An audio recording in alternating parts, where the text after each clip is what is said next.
Assalamualaikum warahmatullahi wabarakatuh. Hope you're doing well.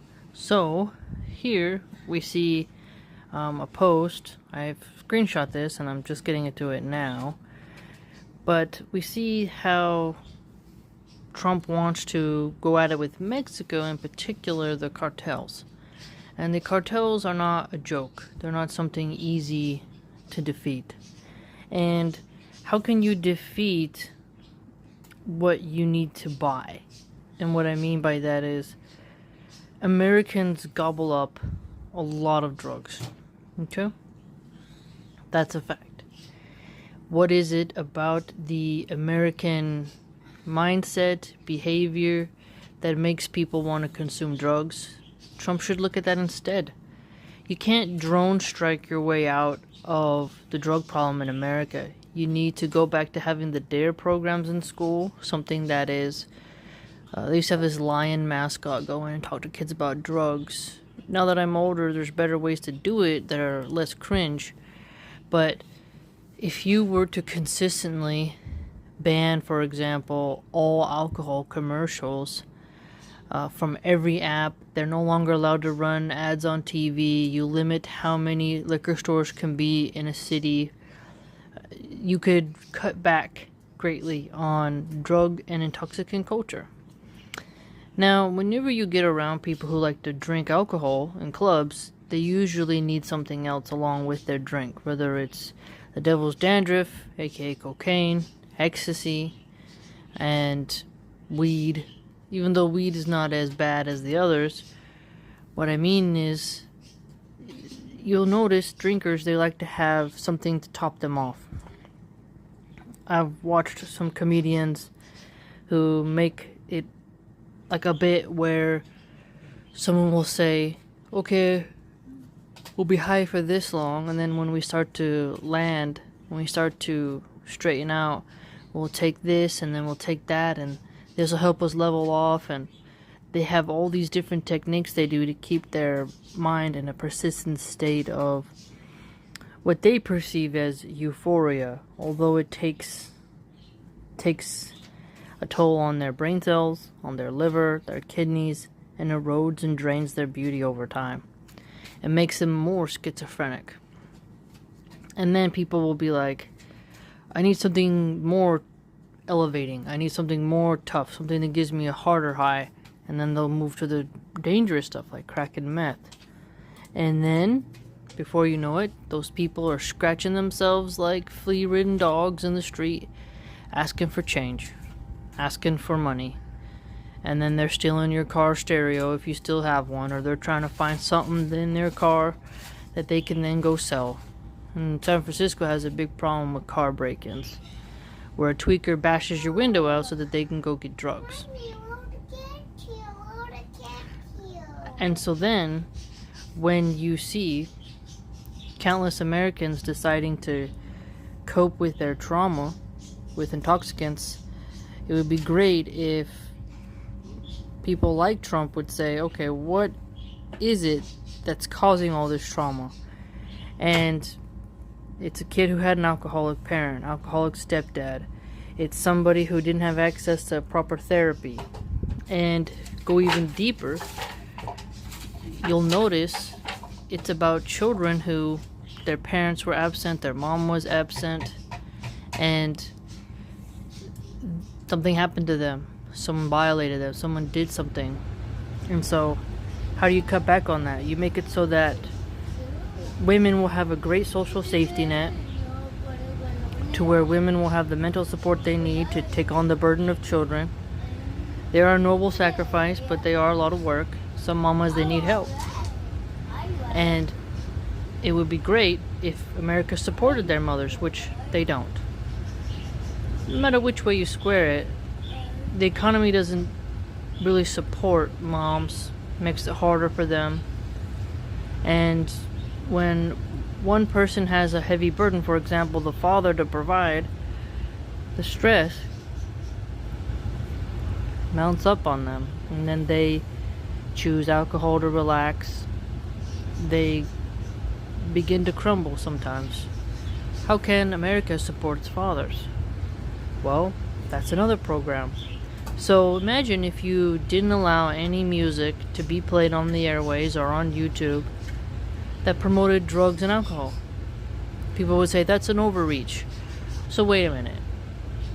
We can't ban songs that promote drug and alcohol for the sake of the community to fight alcoholism and drug use and substance abuse, which creates junkies.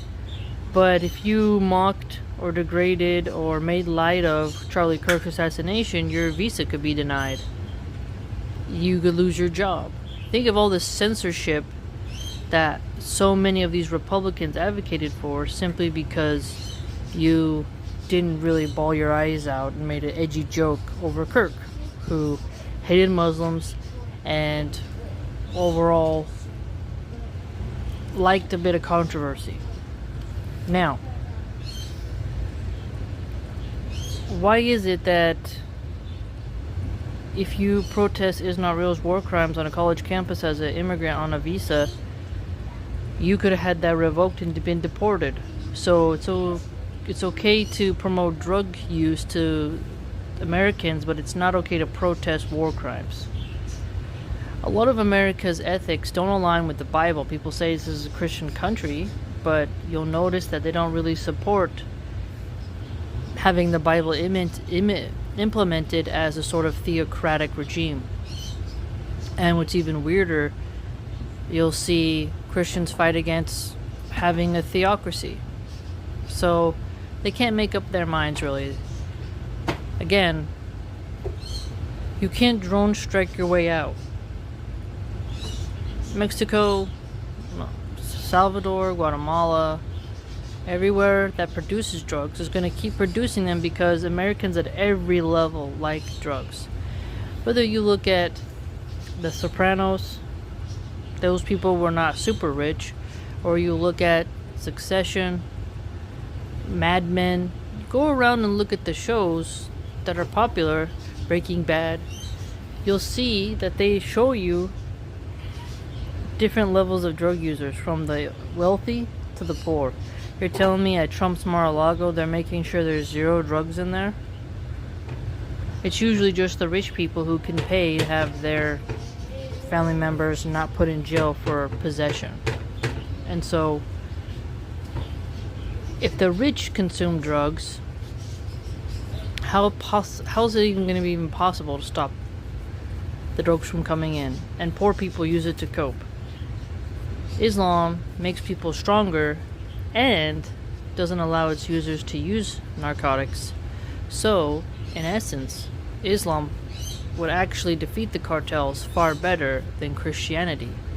Christians right now, in the MAGA cult in particular, they were mocking people who were scared they weren't going to have their food benefits. And they say, if you can't feed them, don't breed them. They really have resentment towards the poor people of third world countries. I don't see Muslims online shaming poor people, shaming giving to a needy mom. We don't really see that. I don't see any Muslims mocking people from the third world. It's not a thing.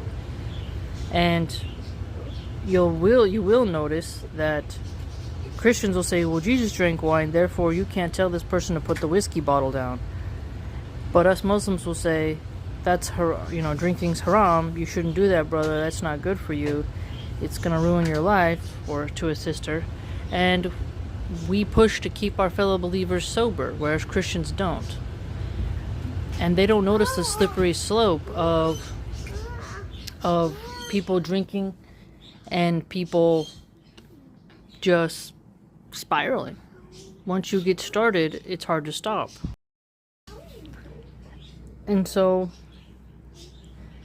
I truly think that if more women were able to be supported, whether they're single moms or married, men to be supported with what they need, the elderly to be supported, we focus on keeping families together so there's less pressure on moms doing it solo and less pressure on fathers fearing that if they miss 2 paychecks, they're going to be homeless. If we create a proper social safety net and really have a campaign against alcohol and intoxicants, we could turn the country around. But at the end of the day, 100% of the blame, I'd argue, is on the one who uses their money to buy the drugs. They bring it home to wherever they're going to use it. They put it in, and then they choose to go back again. Right? There's a temptation where the dealer holds it out. Hey, you want to try this? Or a bad friend introduces you to such items. But very few people are held down and forced to take those stuff. So we must examine what is it that is causing individuals to use those substances. And as you know, drugs have destroyed my family. Is drone striking Mexico going to stop my family members from using? Probably not. If it won't be Mexico to supply it, it'll be someone else. Because there's a demand. And you have to make people more mentally strong to resist such temptations. I do think that fighting the cartels will be a different ballgame for the United States because they aren't as afraid. Those are people who they've had such a strong relationship with American culture, and they know how our people really are. I don't think that you're going to just scare them, and I don't think Mexico is going to tolerate that type of destabilization, because it'll be the Mexican people first who will feel the brunt of that. Once they start seeing their innocent people being stripped down by the United States, I don't think they're going to rise up and blame the cartels. They will also have to be brutally honest with themselves and say, Americans buy the product that cartel sells, and yet they drone strike us for supplying them with the products they so demand and reward. I don't think Trump is somebody who... They say he doesn't drink. But I wouldn't... If you told me he's never done any type of drug in his life ever, I wouldn't believe it. He doesn't come across as that kind of a person. Those loudmouth, rude, wealthy real estate guys, they're like the finance bros. They can't stop snorting stuff. They're little wolves of Wall Street. I'm not buying it. So, if we can make it so that type of music and... See, I like horror movies, but you shouldn't have movies that glorify drugs. The movies that should be tolerated are the ones that show you the dark side of drugs. I know there'll be a hippie who has dreads and takes ayahuasca and will be like, yeah, you gotta open up your third eye. The government shouldn't have any control on what you put in your body. Those people are not serious people. And if they want to be with their raggedy teeth in the woods, hallucinating, that's on them. But that doesn't mean that we have to allow meth to be produced. Doesn't mean we shouldn't ban ads that feature alcohol. Come on now, you know. And I think you can go on a case-by-case basis.